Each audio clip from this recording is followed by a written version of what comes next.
어머니, 이번 명절 음식 준비 비용이 500만 원이 넘어서요. 이번엔 비용을 좀 나다 부담해 주실 수 있을까요? 뭐? 500만 원? 며느리가 시어머니한테 돈 내놓으라는 거야? 어머니, 이번 명절 음식 준비 비용이 500만 원이 넘어서요.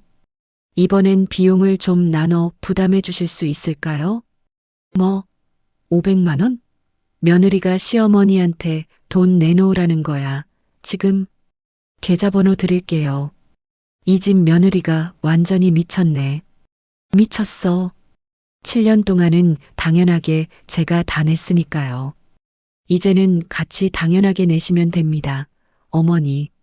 새벽 2시였습니다.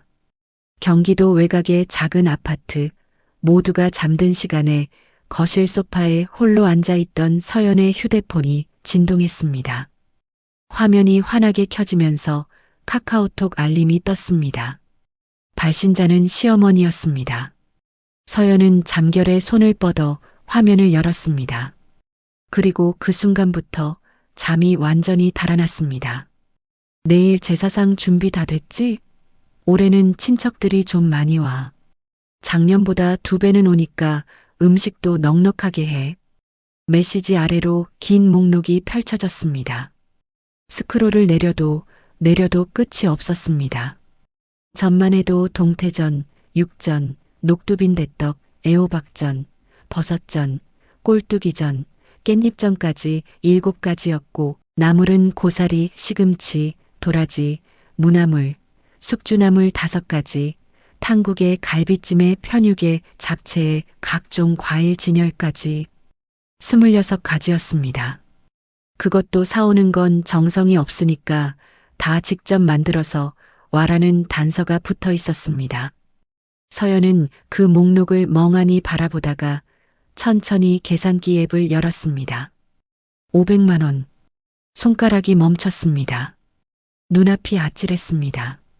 가슴이 쿵 하고 내려앉는 소리가 들리는 것 같았습니다. 그리고 서연은 지난 7년 동안 단 한 번도 하지 않았던 일을 하기로 결심했습니다. 서연은 35살이었습니다. 경기도 외곽의 오래된 아파트 단지 방 3개짜리 집에서 남편 민준, 초등학교 3학년 딸 하은, 5살 아들 지우와 함께 살고 있었습니다. 바깥에서 보기엔 그럭저럭 평범한 가정이었습니다. 남편은 중견 제조업체 과장으로 그다지 많지도 그렇다고 아주 적지도 않은 월급을 받았고 서연은 아이들이 어느 정도 자란 뒤부터 파트타임으로 작은 회계 사무소의 보조 일을 시작했습니다. 월 120만 원 남짓한 수입이었습니다. 집은 전세였고 대출이자가 매달 빠져나갔으며 2 아이의 학원비와 식비, 공과금을 제하고 나면 통장 잔고는 늘 위태로운 수준이었습니다. 결혼한 지는 햇수로 8년이 되었습니다. 처음 결혼했을 때 서연은 27이었고 세상 물정을 다 아는 척했지만 사실은 아무것도 모르는 나이였습니다. 시댁이 어떤 곳인지, 명절이 어떤 전쟁터인지, 며느리라는 이름이 얼마나 무거운 무게를 지니는지 그 시절의 서연은 전혀 알지 못했습니다. 시어머니 오복래 여사를 처음 만났을 때 서연은 그분이 꽤 다정한 사람이라고 생각했습니다. 상견례 자리에서 오복래 여사는 서연의 손을 꼭 잡으며 우리 며느리 될 사람이 이렇게 예쁘고 얌전하니 얼마나 좋아라고 했습니다. 식사 자리에서도 서연에게 음식을 권하고 건강은 어떠냐고 힘든 것은 없냐고 물었습니다. 그 자리에서 오복래 여사는 완벽한 시어머니였습니다. 달라지기 시작한 것은 결혼식이 끝나고 첫 번째 명절을 맞이하면서부터였습니다. 신혼 첫 추석, 서연은 아무것도 모른 채 시댁으로 내려갔습니다. 전날 밤 시어머니 집에서 자고 이른 새벽부터 부엌에 들어가 전을 부치기 시작했습니다. 시어머니가 옆에서 지시를 내렸고 시누이 민영은 가끔 들어와 부침가루 한 봉지를 꺼내주거나 기름을 보충해주다가 슬그머니 자리를 피했습니다. 서연은 새벽 5시부터 오후 2시까지 꼬박 9시간을 서서 음식을 만들었습니다. 발이 퉁퉁 부었고 기름 냄새가 머리카락에 배었으며 눈이 따가워 눈물이 날 것 같았습니다. 그러나 그때의 서연은 그저 이게 명절이구나 하고 받아들였습니다. 시어머니가 고맙다며 건네준 용돈 봉투를 받으면서 잘 해냈다는 안도감을 느꼈습니다. 두 번째 명절부터는 조금 달라졌습니다. 오복래 여사는 슬쩍슬쩍 요구를 늘려갔습니다. 작년엔 동태전이 좀 부족했어. 올해는 2배로 붙이자. 잡채는 직접 만들어야 맛이 나지. 습한 건 안 돼. 조용하지만 단호한 요구들이 매년 하나씩 늘어났습니다. 서연은 거절하지 못했습니다. 거절하는 방법을 몰랐고 거절했을 때 어떤 일이 벌어질지가 두려웠습니다. 비용 문제는 그보다 더 조용하게, 더 자연스럽게 서연의 몫이 되었습니다. 처음에는 시어머니가 장 봐올 때 이것도 좀 사와라고 부탁하는 형식이었습니다. 그런데 어느 순간부터 그 부탁이 없어졌습니다. 부탁 없이도 서연이 알아서 다 사오는 것을 당연하게 여겼기 때문이었습니다. 영수증을 내밀어 본 적이 없었고 시어머니가 먼저 비용을 묻는 일도 없었습니다. 명절 선물 세트를 살 때도 시아버지 제삿날 제수용품을 준비할 때도 친척 어른들, 용돈 봉투를 마련할 때도 늘 서연의 통장이었습니다. 남편 민주는 어머니가 섭섭해하실 수 있으니까 그냥 우리가 하자고 했고 서연은 그 말을 들을 때마다 가슴 한켠이 서늘해지는 것을 느끼면서도 고개를 끄덕였습니다. 7년이 흘렀습니다. 그 7년 동안 서연이 명절마다 써온 돈은 해마다 평균 300만 원이 넘었습니다. 추석과 설 1년에 2번이었으니 연간으로는 600만 원 이상이었습니다. 7년치를 합산하면 4천만 원에 가까운 금액이었습니다. 그러나 서연은 그 숫자를 한 번도 직접 계산해 본 적이 없었습니다. 계산하는 것 자체가 마음 어딘가에서 허락되지 않는 일처럼 느껴졌기 때문이었습니다. 사람의 인내에는 반드시 바닥이 있는 법입니다. 그리고 서연의 바닥이 이번 명절을 기점으로 드디어 드러나기 시작했습니다. 이번 추석은 처음부터 규모가 달랐습니다. 시아버지 오달수 씨의 칠순 잔치를 명절과 함께 치르기로 했기 때문이었습니다. 오복래 여사가 그 계획을 밝힌 것은 명절 한 달 전이었습니다. 전화를 받은 서연은 처음엔 그저 규모가 조금 커지겠구나 하는 정도로 생각했습니다. 올해는 친척들이 본가에 다 모이기로 했어. 시숙들 가족들도 다 오고 사돈 어른들도 오시고 아버님 칠순이시잖아. 한 50명은 되겠더라. 전화기 너머로 그 말을 들으며 서연의 가슴이 한 차례 철렁 내려앉았습니다. 그러나 그 순간에도 서연은 설마 하는 마음을 품고 있었습니다. 50명이라면 시숙들 가족도 여럿이고 시숙 부인들, 즉 서연의 동서들도 함께 준비를 나눠서 맡겠거니 했습니다. 시댁 식구가 한두 명도 아닌데 설마 이번에도 혼자 다 감당하지는 않겠지 하고 스스로를 다독였습니다. 그러나 그 기대는 사흘 뒤 날아온 카카오톡 메시지 하나로 산산조각이 났습니다. 시어머니가 보내온 것은 음식 목록이었습니다. 메시지 첫 줄에는 서연아, 이번 추석 음식 목록이야. 잘 챙겨줘라고 적혀 있었습니다. 그 아래로 펼쳐진 목록의 길이는 서연이 지금껏 받아본 어떤 명절 목록보다 길었습니다.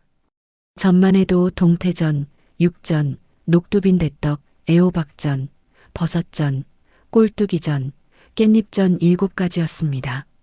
나물은 고사리나물, 시금치나물, 도라지나물, 무나물, 숙주나물 5가지, 탕은 육개장, 미역국, 갈비탕 3가지, 거기에 소갈비찜, 한우 산적, 편육, 잡채, 각종 과일 3종류 진열, 전통 떡 2종류, 칠순 케이크, 술과 음료까지였습니다.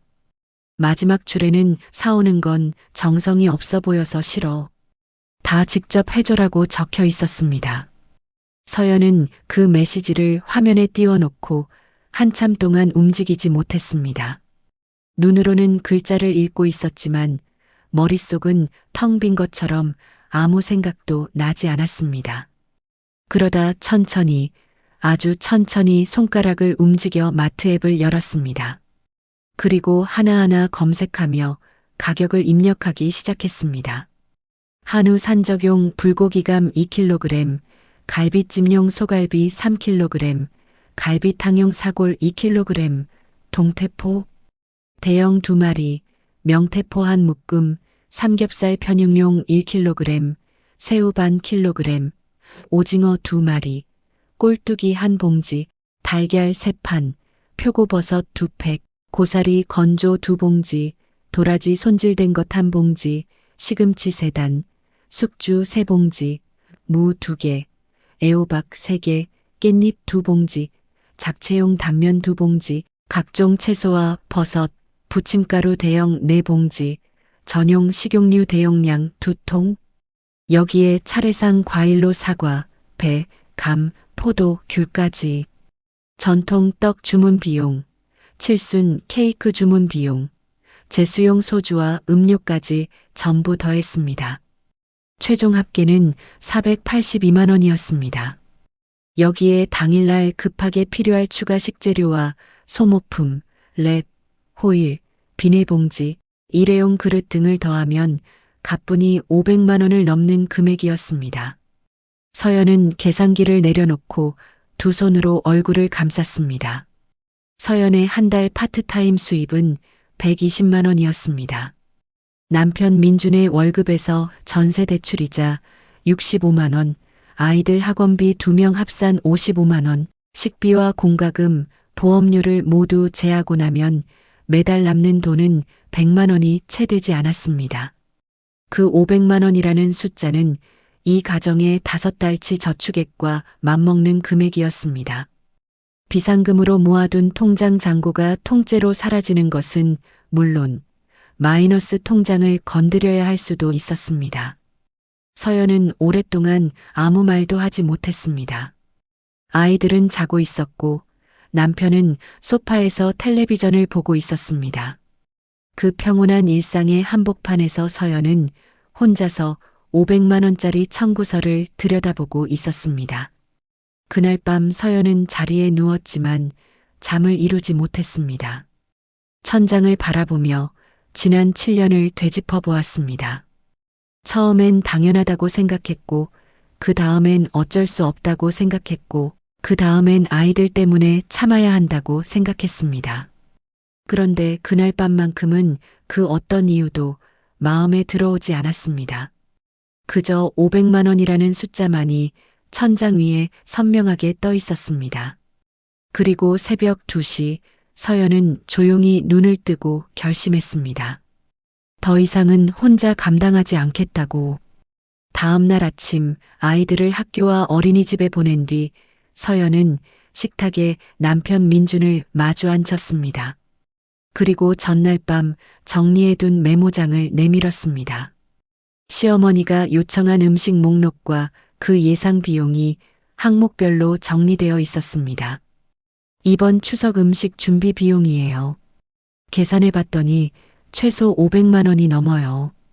이번엔 시댁에서도 비용을 일부 분담해 주셨으면 해요. 목소리는 최대한 차분했습니다.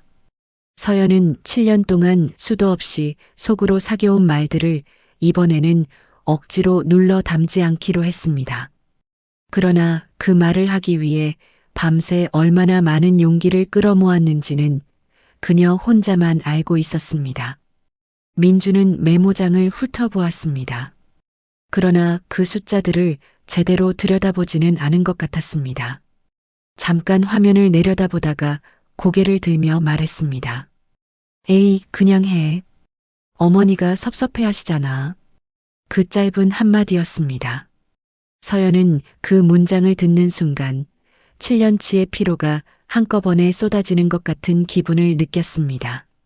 남편은 500만 원이라는 숫자를 보고도 그것이 얼마나 큰 금액인지, 그것이 누구의 통장에서 나가는 돈인지를 단 한 번도 진지하게 생각해 본 적이 없는 것처럼 보였습니다.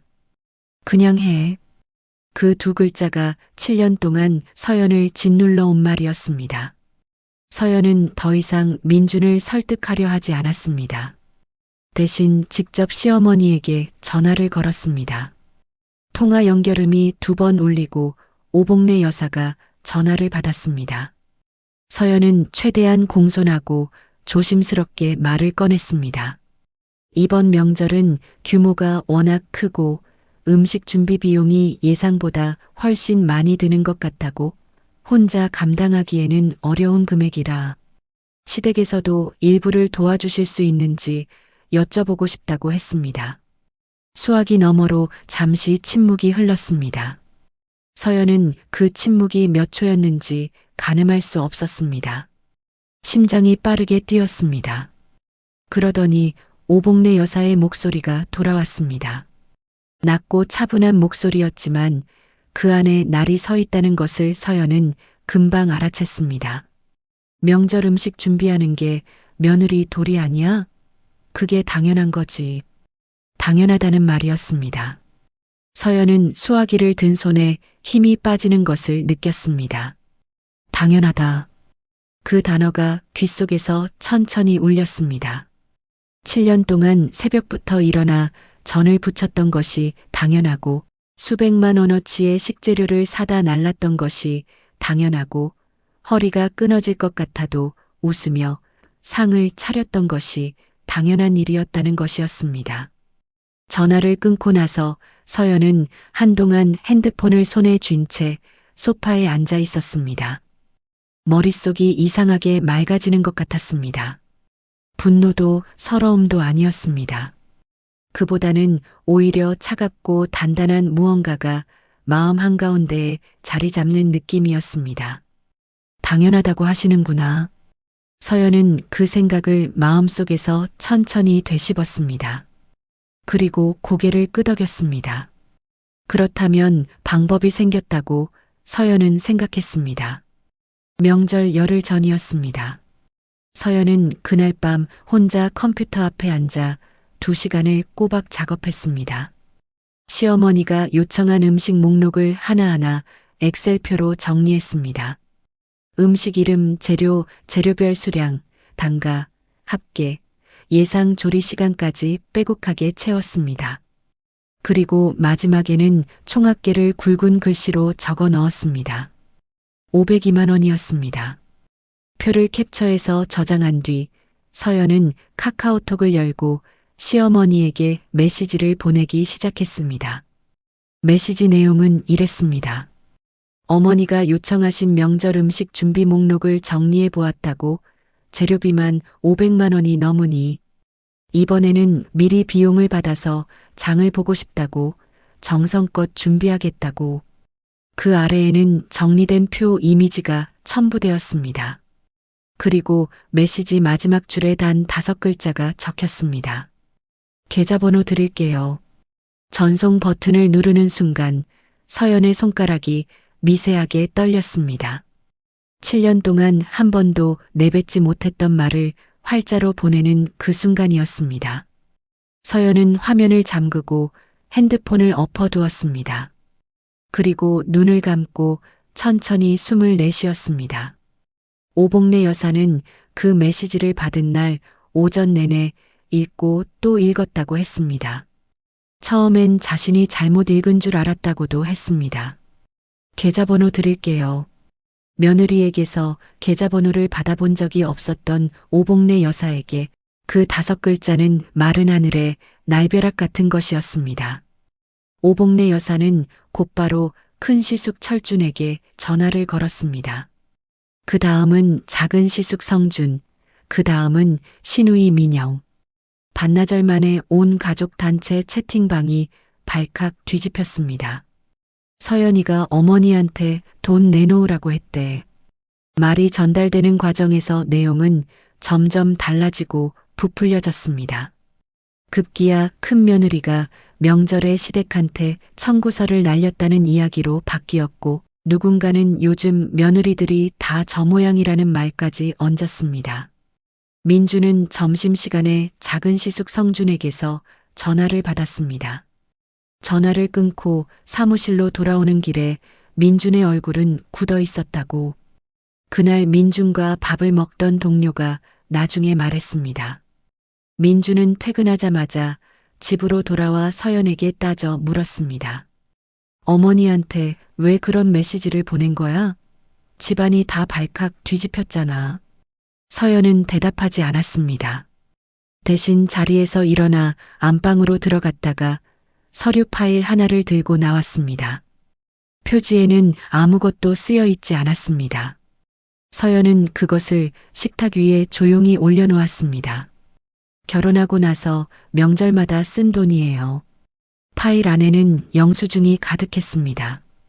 마트 영수증, 정육점 영수증, 떡집 영수증, 택배 영수증, 온라인 쇼핑몰 주문 내역서. 7년치였습니다. 서연은 그 영수증들을 버리지 않고 조용히 모아두었던 것이었습니다. 언젠가 이날이 올 것 같아서 혹은 오지 않더라도 자신이 얼마나 써왔는지를 스스로 잊지 않으려는 마음에서였습니다. 민주는 파일을 펼쳐보았습니다. 첫 장부터 마지막 장까지 훑어보는데 꽤 시간이 걸렸습니다. 다 보고 난 뒤에도 민주는 아무 말도 하지 않았습니다. 식탁 위 파일을 내려다보다가 결국 자리에서 일어나 세면대로 들어가 버렸습니다. 수도꼭지 소리가 들렸습니다. 서연은 그 자리에 앉아 파일을 다시 덮었습니다. 그리고 아이들 저녁밥을 지으러 일어났습니다. 사흘 뒤 오후였습니다.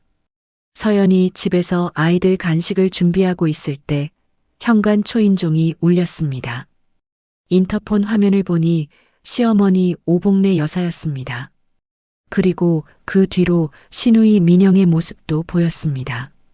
예고도 연락도 없었습니다. 서연은 잠깐 숨을 고른 뒤 문을 열었습니다. 오복래 여사는 들어오자마자 신발도 제대로 벗지 않은 채 거실로 성큼 들어왔습니다. 시누이 민영도 뒤를 따랐습니다. 두 사람의 표정은 처음부터 싸우러 온 사람들의 얼굴이었습니다. 오복래 여사는 소파에 앉지도 않고 선체로 말을 쏟아내기 시작했습니다. 며느리가 시어머니한테 계좌번호를 들이밀어도 되는 것이냐? 세상 천지에 그런 며느리가 어디 있냐? 결혼할 때 전세 보증금을 누가 보태줬는지 생각도 안 하냐? 아이들 낳을 때 산후조리 도와준 것은 기억도 못하냐? 명절마다 용돈은 왜 받아갔냐? 고마운 줄은 알아야 하지 않겠냐? 그 말들이 숨막히게 이어졌습니다. 시누이 민영은 어머니 옆에서 고개를 끄덕이다가 한마디를 얹었습니다. 언니는 맨날 힘들다 힘들다 하는데 나는 언니가 진짜 많이 힘든 건지 아닌지 모르겠어. 아픈 데도 없잖아. 서연은 그 말들을 다 들었습니다. 끼어들지 않았고 목소리를 높이지도 않았습니다.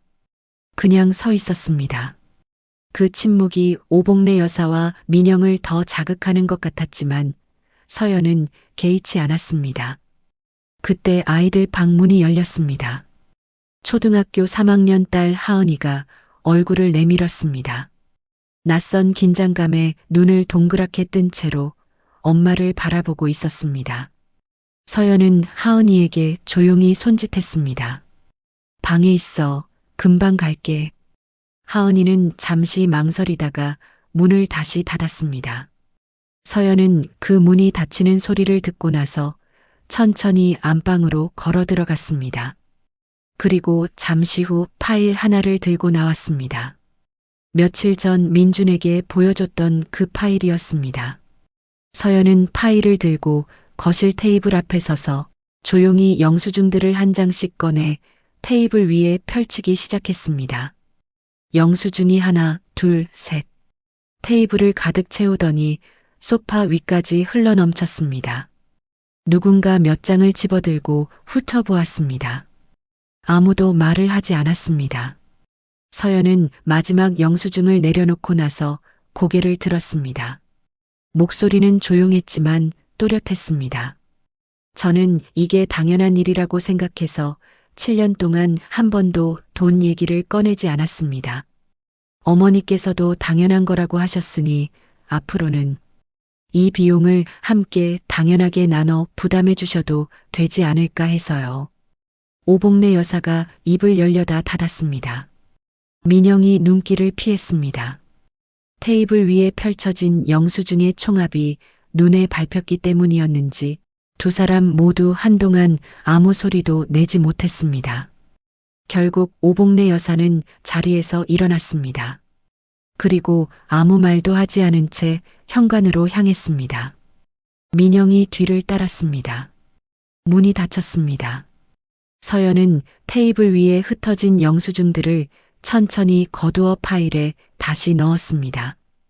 그리고 아이들 방으로 들어가 하은이를 안아주었습니다. 그날 저녁부터 가족단체 채팅방에 불이 붙었습니다. 오복래 여사가 채팅방에 글을 올린 것이 시작이었습니다. 내용은 오늘 서연이 한 행동에 대한 하소연이었고 그 끝에는 이런 며느리 본 적 없다는 말이 붙어 있었습니다. 시숙들과 시누이가 하나둘씩 댓글을 달기 시작했습니다. 큰 시숙 철주는 요즘 젊은 것들이 버릇이 없어라고 했고 민영은 제가 오늘 직접 봤는데 진짜 어처구니가 없었어요 라고 거들었습니다. 그런데 뜻밖의 일이 벌어졌습니다. 작은 시숙 성준의 아내 서연의 동서 지연이 채팅방에 처음으로 글을 올렸습니다. 평소에는 채팅방에서 거의 존재감이 없던 지연이었습니다. 저는 솔직히 서연 언니가 용기 있게 말씀해 주셔서 속이 시원했어요. 저도 매년 비용 부담이 적지 않았거든요. 채팅방이 순식간에 얼어붙었다가 다시 폭발했습니다. 큰 시숙 철준이 지연 씨는 왜 거기서 그런 말을 하냐고 했고 민영은 올케들이 다 작당한 거야? 라며 흥분했습니다. 성준은 여보, 왜 그런 말을 거기서 해라는 메시지를 따로 보내기도 했습니다. 그러나 지연은 물러서지 않았습니다. 자신들이 매년 명절마다 얼마를 썼는지 어떤 음식을 몇 인분씩 준비해 왔는지를 하나하나 적어 올리기 시작했습니다. 그 메시지가 올라오자 큰 시숙집 며느리 소영도 조심스럽게 한마디를 보탰습니다. 저도 사실 매번 너무 힘들었어요. 결국 며느리 셋이 차례로 목소리를 냈습니다. 채팅방의 분위기는 묘하게 뒤집혔습니다. 처음에는 서연을 향한 비난이 가득하던 방이 어느 순간 오랫동안 눌러왔던 며느리들의 이야기가 쏟아지는 공간으로 변해 있었습니다. 오복래 여사는 어느 순간부터 더 이상 답장을 보내지 않았습니다. 시숙들도 슬그머니 익십으로 전환했습니다. 채팅방은 한동안 며느리들의 메시지만이 오가다가 조용해졌습니다. 민주는 그날 밤 채팅방을 끝까지 들여다보다가 조용히 핸드폰을 내려놓았습니다. 그리고 이미 잠든 서연의 얼굴을 한참 바라보았습니다. 처음으로 진심으로 아내 편에서 생각해보는 밤이었습니다. 명절 사흘 전 오후였습니다. 민준의 핸드폰이 울렸습니다. 화면에는 어머니라는 글자가 떴습니다. 민준이 전화를 받자 수화기 너머로 울음 섞인 목소리가 쏟아졌습니다. 오복래 여사였습니다. 서연이 자신을 무시한다고 했습니다. 며느리에게 그런 메시지를 받아보기는 난생 처음이라고 했습니다. 결혼할 때 전세금도 보태줬고 애들 어릴 때 밤새 봐준 것도 한두 번이 아닌데 이제 와서 이렇게 대접을 받는다고 목이 메었습니다. 서연이 가족 망신을 시킨다고도 했습니다. 이런 며느리는 처음 봤다고, 며느리가 미쳤다고, 민준이 이 결혼을 다시 생각해봐야 하는 것 아니냐고까지 말했습니다. 민준은 그 전화를 받으면서 거실을 천천히 걸어 소파 끝까지 갔다가 다시 창가까지 갔습니다. 그러다 문득 아내 서연을 바라보았습니다.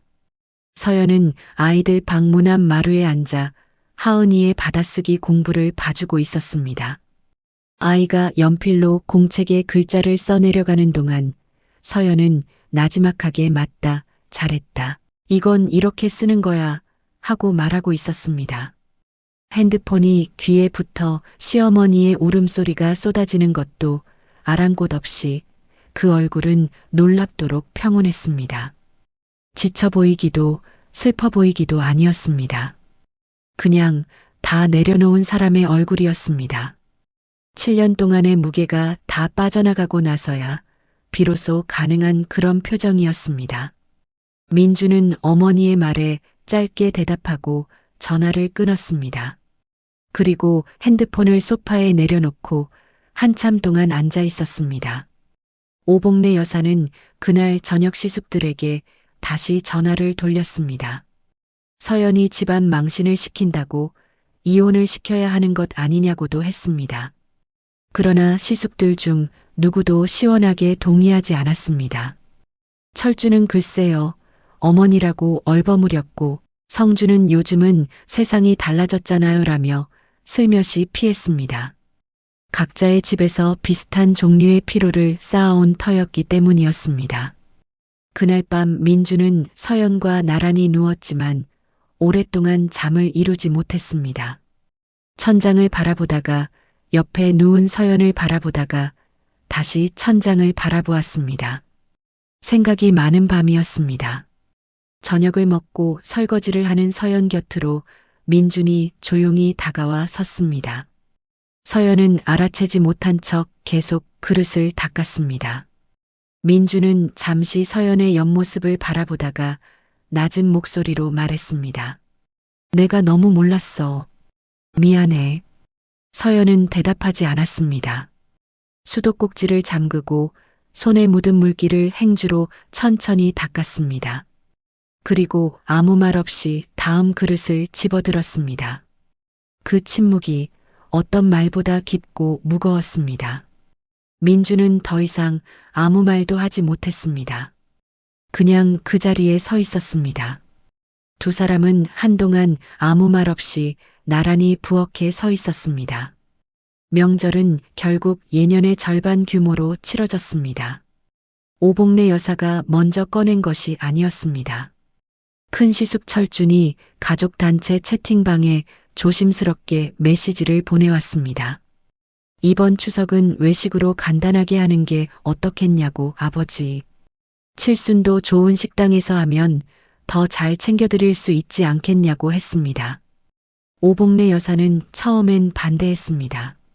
그러나 시숙들이 한 명씩 거들고 며느리들이 조용히 찬성 의사를 표하자 결국 말을 잇지 못했습니다.